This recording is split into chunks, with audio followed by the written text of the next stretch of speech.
Good morning, everyone. So, this is Combined Graduate Level Examination Tier 1 2024 preparation. English की preparation है. Out of 25 questions, total 25 questions में से आज जो topic है हमारा सिनोनिम वाला, तो सिनोनिम के क्वेश्चंस आपके पास में सिनोनिम और एंटोनिम दोनों मिला के 3 to 4 क्वेश्चंस आपके पास आ सकते हैं, right? 3 to 4 questions out of 25 questions, तो एक अच्छा खासा वेटेज आपको यहाँ पर मिलता है. वैसे भी वोकेबुलरी जो है बहुत ही ज़्यादा इम्पॉर्टेंट पार्ट है. एसएससी सीजीएल, चाहे वो बैंक पीओ हो, रेलवेज़ हो, बैंक क्लर्क हो, आरएस का एग्ज़ाम हो, आरएस मेंस हो, ये सारे जो कॉम्पिटिटिव एग्ज़ाम्स हैं, सब इंस्पेक्टर वाले जो स्टेट सब इंस्पेक्टर एग्ज़ाम होते हैं, सभी में वोकेबुलरी एक बहुत ही इम्पॉर्टेंट पार्ट हो गया है. जो एग्ज़ामिनेशन पैटर्न है इन सारे एग्ज़ाम्स का, जो पेपर पैटर्न है, उसके लिए वोकेबुलरी एक बहुत इम्पॉर्टेंट पार्ट है. सो ये जो सिनोनिम्स हैं वो केवल एसएससी सीजीएल के लिए काम नहीं आने वाले हैं, बल्कि इस तरह के सभी एग्ज़ाम्स में जहाँ इंग्लिश पूछी जाती है, इंग्लिश की वोकेबुलरी पूछी जाती है, वहाँ पर ये सारे सिनोनिम्स काम आने वाले हैं. अब सिनोनिम्स और एंटोनिम्स और वन वर्ड, ये जो वोकेबुलरी के पार्ट हैं, इन्हें याद रखना एक बहुत बड़ा टास्क है. And I am just talking about for English medium students as well. Hindi medium वाले बच्चों के लिए तो ये एक बहुत बड़ा टास्क है ही, लेकिन इंग्लिश मीडियम वाले बच्चों के लिए भी ये एक बहुत बड़ा चैलेंज है कि कैसे हम इतने सारे antonyms, synonyms, one word substitution, idioms, phrasal verb हम कैसे याद रखें. तो याद रखने का जो सबसे अच्छा तरीका है, पहली चीज़ तो आपके एग्ज़ाम के पॉइंट ऑफ व्यू से बताएं तो ये चीज़ हो सकती है कि आप रोज़ 25 से 30 वर्ड्स तक एक बार याद करें और रिवाइज़ करें उन्हें. तो रिवाइज़ करते समय ही आपको बहुत सारी चीज़ें क्लिक होने लग जाएंगी, जैसे कि मिलते जुलते वर्ड्स कौन से हैं, या ऐसे वर्ड्स कौन से हैं जिनके मीनिंग एक जैसे आ रहे हैं या थोड़े मिलते जुलते आ रहे हैं. तो ऑटोमेटिकली आपको ये चीज़ें पता चल जाएंगी कि हाँ, ये सिमिलर वर्ड्स हैं, और आप वो जो सिमिलर वर्ड्स हैं उन्हें आप एक ग्रुप की तरह याद कर पाएंगे. ये सारी चीज़ें देखिए, सुनने में आपको ऐसा लग रहा होगा कि हाँ ठीक है, ये तो बहुत इजी है, वोकेबुलरी जो है वो बहुत इजी है, आराम से याद हो जाएंगी, 25-30 वर्ड्स हम रोज़ याद करेंगे और वो याद हो जाएंगी. ऐसा बिल्कुल भी नहीं है. 25-30 वर्ड्स आपको ऐसे याद करने हैं रोज़ के, जिनके मीनिंग आपको समझ में आ रहे हों. रटने का अगर आप सोचेंगे तो एग्ज़ामिनेशन हॉल में जहाँ की आपके दिमाग पे ऑलरेडी बहुत प्रेशर रहता है, उस पेपर को देखते समय आपको बहुत सारे कन्फ्यूज़न आ सकते हैं कि अच्छा, मैंने कौन से वर्ड्स पढ़े थे और उनके मीनिंग क्या थे. तो रटने की कोशिश आप नहीं करें. आप जो आपके वर्ड्स हैं उन्हें एक एक ग्रुप में बांटने की कोशिश करें कि ये कुछ इस तरह के वर्ड्स हैं, इनके मीनिंग पॉजिटिव निकलते हैं, इनके मीनिंग नेगेटिव निकलते हैं. तो बहुत ब्रॉड डिवीज़न हो गया, ठीक है. इसके बाद में आप और डिवीज़न करिए कि अच्छा, ये जो वर्ड्स हैं इनके मीनिंग कुछ पर्सनालिटी ट्रेट्स को दिखाने वाले होते हैं या क्वांटिटी को दिखाने वाले होते हैं. तो धीरे धीरे जो भी वर्ड्स आपने चूज़ किए हैं, आप उन्हें कैटेगराइज करना स्टार्ट कर देंगे. और जब एक बार आपने कैटेगराइज करना स्टार्ट कर दिया, तो आपके दिमाग में ये तो रहेगा कि हाँ, ये जो वर्ड है वो इस कैटेगरी का है. अब एग्ज़ाम हॉल में जब आप एग्ज़ाम पेपर को देख रहे होंगे, तो पेपर देखते समय ही वो जो 4 ऑप्शन आएंगे, और ख़ास तौर से एसएससी सीजीएल टियर 1 की अगर बात करें, तो इसका जो वेटेज, इसका जो कॉम्प्लेक्सिटी आती है क्वेश्चन की, वो बहुत ज़्यादा कॉम्प्लेक्स नहीं होता क्वेश्चन पेपर. मतलब 4 ऑप्शन में से आपको 3 ऑप्शन ऐसे लगेंगे कि ये तो बहुत ही अलग से ऑप्शन है, जबकि एसएससी सीजीएल टियर 2 के पेपर में आपको 2 ही ऑप्शन ऐसे मिलेंगे, 2 में आपको वो कंफ्यूज कर देगा. सीजीएल टियर 1 का जो पेपर है उसमें कन्फ्यूज़न जो है वो बहुत ज़्यादा नहीं होता. अगर आपने ग्रुप में वर्ड्स को याद रखा है तो आपके लिए बहुत इजी होगा, क्विकली आप समझ पाएंगे कि ये तो जो सीजीएल जो 4 ऑप्शंस हैं उनमें से यही एक ऑप्शन सही है। तो इस तरीके से आप सिनोनिम्स और antonyms and one word substitution आप याद रख सकते हैं। बाकी हर व्यक्ति की अपनी पढ़ने का एक स्टाइल होता है, याद रखने का एक तरीका होता है। One suggestion from my side कि आप जो भी पढ़ते हैं उसे रिवाइज ज़रूर करें। इंग्लिश वोकेबलरी कोई रूल्स नहीं है यहाँ पर कि हाँ वो रूल्स आपने फॉर्मूले आपने एक दिन याद कर लिया और बस वो हर जगह आप हर सिचुएशन में यूज़ कर रहे हैं। ये तो वोकेबलरी है।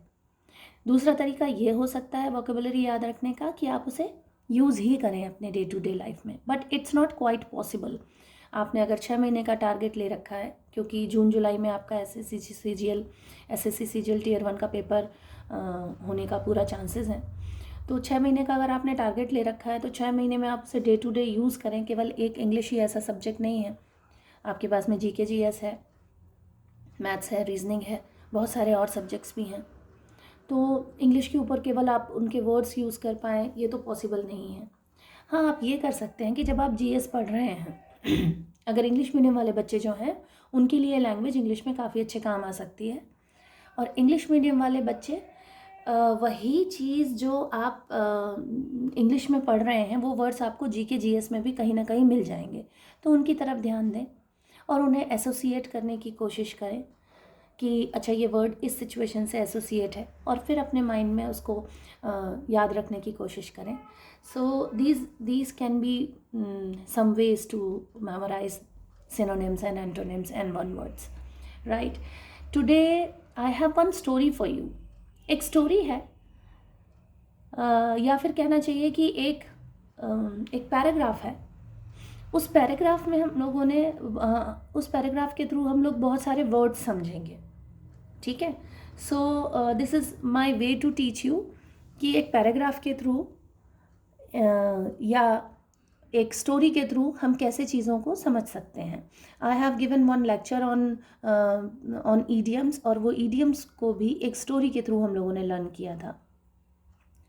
आप लोग वो वीडियो का लिंक आपको इस वीडियो के डिस्क्रिप्शन बॉक्स में मिल जाएगा।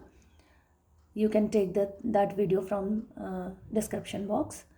अच्छा, चैनल को ज़रूर सब्सक्राइब कर लीजिए और वीडियो को शेयर कीजिए, लाइक कीजिए, सो दैट ज़्यादा से ज़्यादा लोगों तक ये चीज़ें पहुंच पाएँ, और डेफिनेटली उनको इस चीज़ का पूरा फ़ायदा मिलेगा कि एंटोनिम्स कैसे लर्न करने हैं, सिनोनिम्स कैसे लर्न करने हैं और कैसे क्वेश्चंस आते हैं।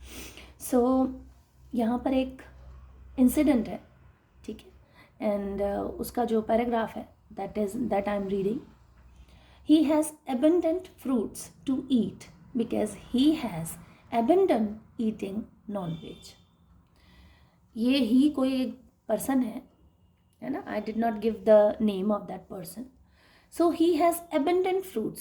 abundant मतलब बहुत सारे, है ना? उसके पास में बहुत सारे फ्रूट्स हैं टू ईट, उसके पास में बहुत सारे फ्रूट्स हैं खाने के लिए, because he has abandoned eating non veg, क्योंकि उसने नॉन वेज खाना छोड़ दिया है। तो अब उसके पास में दूसरे ऑप्शंस हैं, मतलब बहुत सारे फ्रूट्स खाने के ऑप्शंस हैं, right? So he has abundant fruits to eat because he has abandoned eating non-veg. तो he has abundant fruits, उसके पास में बहुत सारे फ्रूट्स हैं। ये जो abundant है ये एडजेक्टिव की तरह काम आया है यहाँ, और he has abandoned eating non-veg, abandon ये है verb की तरह वर्क कर रहा है यहाँ, उसने नॉन-वेज खाना छोड़ दिया है, ठीक है?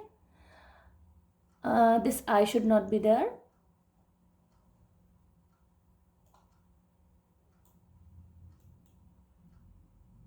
Okay, so he has left as he has a keen abomination for it.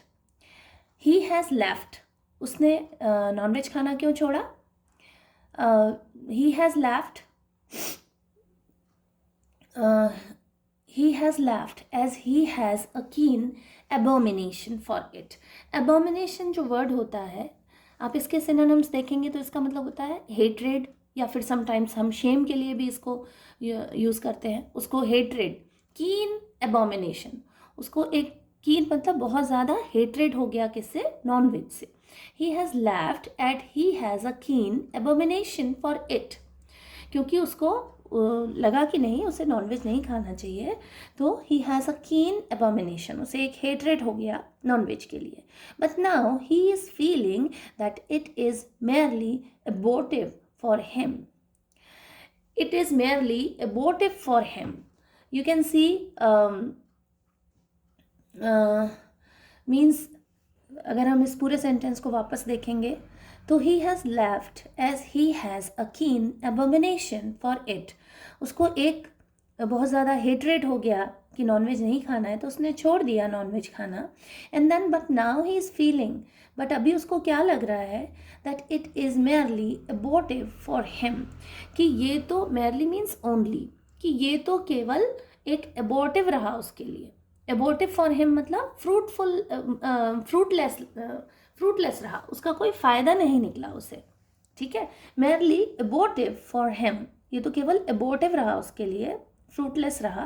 Because now he is facing scarcity, क्योंकि अब वो क्या फेस कर रहा है, स्कैरसिटी मतलब कमी. किस चीज़ की कमी, स्कैरसिटी ऑफ प्रोटीन, प्रोटीन की कमी वो महसूस कर रहा है अभी.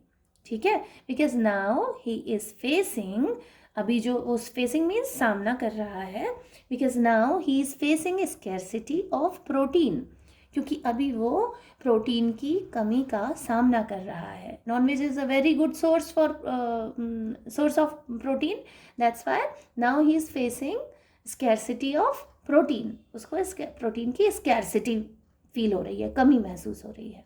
Actually he wants to abolish eating meat from his life. Abolish means एकदम पूरी तरीके से ख़त्म कर देना. ठीक है, छोड़ देना, हटा देना. So he wants to abolish eating meat from his life. वो अपनी लाइफ से जो ईटिंग मीट है, मीट खाने को पूरी तरह एबॉलिश करना चाहता है. ठीक है, but now it seems abstruse, but लेकिन अभी क्या लग रहा है, बहुत कॉम्प्लेक्स लग रहा है उसको, एब्स्ट्रूस लग रहा है उसको, ये बहुत बहुत मुश्किल लग रहा है, कॉम्प्लेक्स लग रहा है. To cast it aside, to cast it aside, cast aside ये एक फ्रेजल वर्ब है, कास्ट असाइड, और इसका मतलब होता है हटा देना, किसी चीज़ को लीव कर देना, क्विट कर देना. ठीक है, टू कास्ट इट असाइड, उसको मीट खाने को छोड़ देना उसको बहुत ही कॉम्प्लेक्स लग रहा है. He thinks that he has followed, उसको लग रहा है, ही थिंक्स वो सोच रहा है, सोचता है कि ही हैज़ फॉलोड, उसने एक ऐसे प्लान को फॉलो किया जो कि एब्सर्ड प्लान था, मतलब एक फूलिश प्लान था. and now he thinks like this, if he were a chairperson, अगर if he were a chairperson of a meat selling company, ये imaginary sentences हैं और ये कुछ इस तरह से बनते हैं. if I were a bird I would fly, अगर मैं एक चिड़िया होती तो मैं उड़ती. ठीक है, तो ये पूरी तरह completely imaginary sentence है. neither I am a bird nor I fly, ना तो मैं एक चिड़िया हूँ ना मैं उड़ती हूँ. राइट, सो दैट इज़ ये पूरी तरीके से इमेजिनरी सेंटेंसेस होते हैं. और यहाँ पर जो इमेजिनरी सेंटेंसेस हैं उसमें चाहे सिंगुलर नाउन हो या फिर प्लूरल नाउन हो, मतलब सब्जेक्ट या तो सिंगुलर हो या प्लूरल हो, दोनों ही केसेस में वर आता है, नॉट वॉज. ठीक है, तो ही वर आएगा यहाँ पर, ही वॉज नहीं आएगा. If he were a chairperson of a meat selling company, अगर वो मीट सेलिंग कंपनी का एक चेयरपर्सन होता, with that adamant thought, adamant मतलब एकदम रिजिड, जिद्दी, है ना, जिद्दी थॉट, रिजिड थॉट, मतलब आप उसमें बिल्कुल भी कॉम्प्रोमाइज़ नहीं कर रहे हैं. एडमंट एकदम जिद्दी वाला जो थॉट है ना, कि नहीं मुझे तो यही करना है. So with that adamant thought, अगर वो एक मीट सेलिंग कंपनी का चेयरपर्सन होता, ऐसे एडमंट थॉट के साथ कि नहीं मीट खाना छोड़ देना है, क्विट कर देना है, then he would be abdicated from the post, तो उसको उस पोस्ट से निकाल दिया जाता, है ना. अगर वो ऐसा चेयरपर्सन होता तो उसे उस पोस्ट से निकाल दिया जाता. and that matter would be an abeyance. That matter would be an abeyance matter for that matter would be an abeyance matter for wait.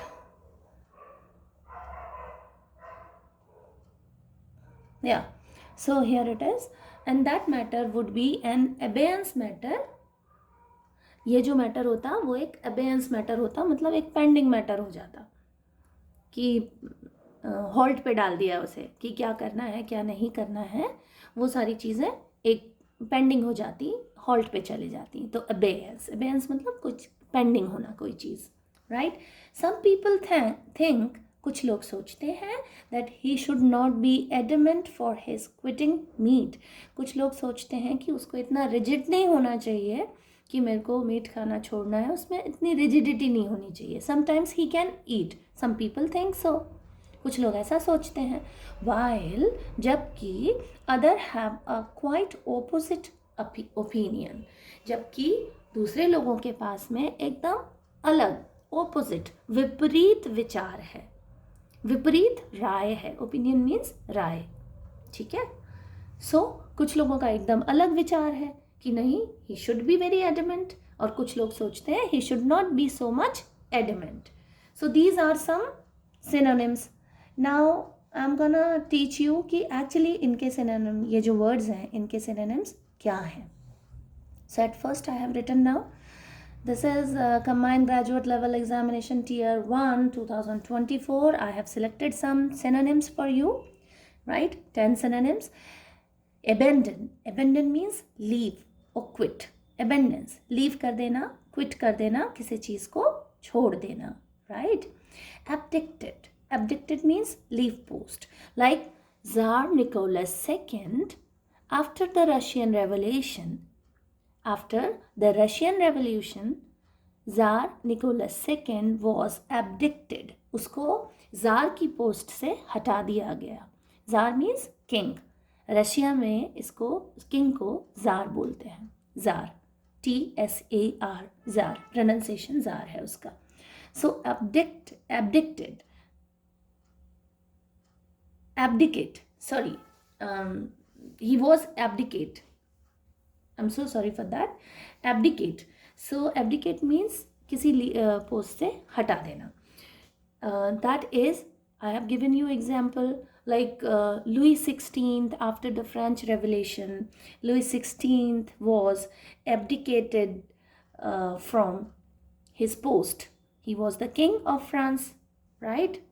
1789 1789 में फ्रेंच रेवोल्यूशन जो हुआ था, उसके बाद में Louis XVI, he was the king of France, so he was abdicated.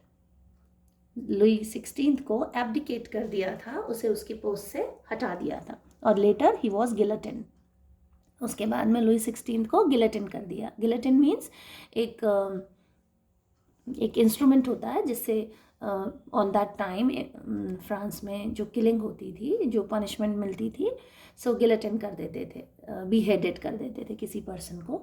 So later he was guillotine. Abdicate means किसी post से हटा देना, ठीक है. Absurd, absurd means foolish. This idea is very absurd. ये जो है वो बहुत ही फूलिश आइडिया है, बेवकूफ़ी भरा आइडिया है. सो एब्सोर्ड मीन्स फूलिश, एडजेक्टिव की तरह काम आ रहा है यहाँ पर, राइट.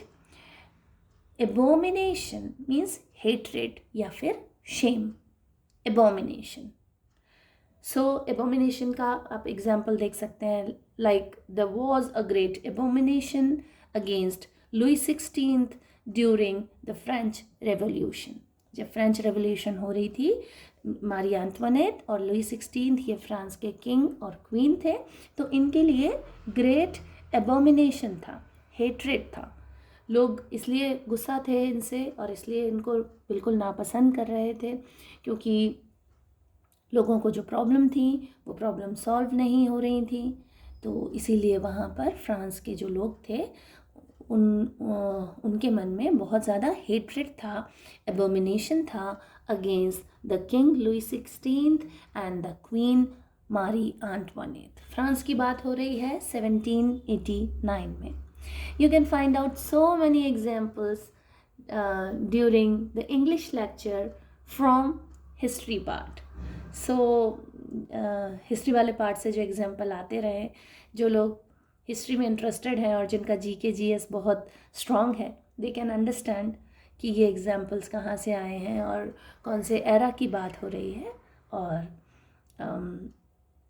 क्या उसके फैक्ट्स हैं, फिगर्स हैं, दे कैन अंडरस्टैंड। अगर आपका भी जीके जीएस अच्छा है तो you can understand the thing very well, right. Next हम लोग बात करते हैं नेक्स्ट वर्ड की, वो है abeyance. Abeyance, abeyance means suspension या सस्पेंड या पेंडिंग या फिर हॉल्ट पर डाल देना, अबेयंस, ठीक है, उसको रोक देना, ठीक है। एडमेंट, एडमेंट मतलब आप इतने एडमेंट क्यों हो रहे हो, मतलब इतने ज़िद्दी, इतने रिजिड क्यों हो रहे हो। तो we should not be adamant, ठीक है, एकदम रिजिड, रिजिड नहीं होना चाहिए, but sometimes rigidity is required. लेकिन कई बारी रिजिडिटी जो होती है उसकी ज़रूरत होती है, मतलब we should be sometimes so much rigid about our plans. जैसे कि आप लोग एसएससी सीजीएल की तैयारी कर रहे हैं या किसी दूसरे एग्ज़ाम की तैयारी कर रहे हैं, तो आपको बहुत रिजिड प्लान बनाना चाहिए, राइट, कि मुझे इस टाइम मुझे इतने आवर्स की स्टडी देनी है, ये वाले क्वेश्चन सॉल्व करने हैं, राइट। अच्छा, रिजिडिटी की बात हो रही है तो you should be very rigid to learn at least 25 words a day. आप रोज़ कम से कम 25 वर्ड्स ज़रूर पढ़ें, ठीक है, और उन्हें याद रखने की कोशिश करें। You should be very rigid, adamant होना चाहिए आपको वहाँ पर, ठीक है। Abundant, abundant means full, right, खूब सारा, एबंडेंट, राइट। एबोर्टिव, एबोर्टिव मीन्स फ्रूटलेस, ये तो बेकार है, दिस इज एबोर्टिव, इसका कोई भी अच्छा नतीजा नहीं निकलने वाला है, दिस आइडिया इज एबोर्टिव। एबोर्टिव एडजेक्टिव की तरह यूज़ हो रहा है यहाँ पर। एबोर्टिव मीन्स फ्रूटलेस, कोई इसका नतीजा नहीं निकलने वाला है, बेकार है ये। एबॉलिश मीन्स इरेडिकेट या फिर रिमूव, एबॉलिश कर देना, ठीक है। एबॉलिश मीन्स इरेडिकेट कर देना, इरेडिकेट हटा देना, ख़त्म कर देना, रिमूव है ना, रिमूव मिटा देना, abolish. Then abstruse, abstruse means complex, बहुत ज़्यादा कॉम्प्लेक्स है, बहुत ज़्यादा पेचीदा है, एब्स्ट्रूस। तो ये कुछ वर्ड्स हैं और हम लोगों ने एक पैराग्राफ के थ्रू ये सारे वर्ड्स देखे, समझे। कम से कम ये 10 वर्ड्स आपको याद हो जाने चाहिए। इन्हीं से रिलेटेड कुछ क्वेश्चंस आएंगे। I have given so many lectures on vocabulary and grammar, वो सारे आप लेक्चर आप देख लीजिए। आपको चैनल को आप सब्सक्राइब कर लेंगे तो आपको डेफिनेटली सारे लेक्चर्स वहाँ पे मिल जाएंगे। ये जो वीडियो है इसके डिस्क्रिप्शन बॉक्स में भी आपको मस्ट वॉच वीडियोस में सिनोनिम्स, एंटोनिम्स और वन वर्ड के लेक्चर्स मिल जाएंगे। You should just watch these videos और अपनी तैयारी करते रहिए। Keep learning. Thank you so much.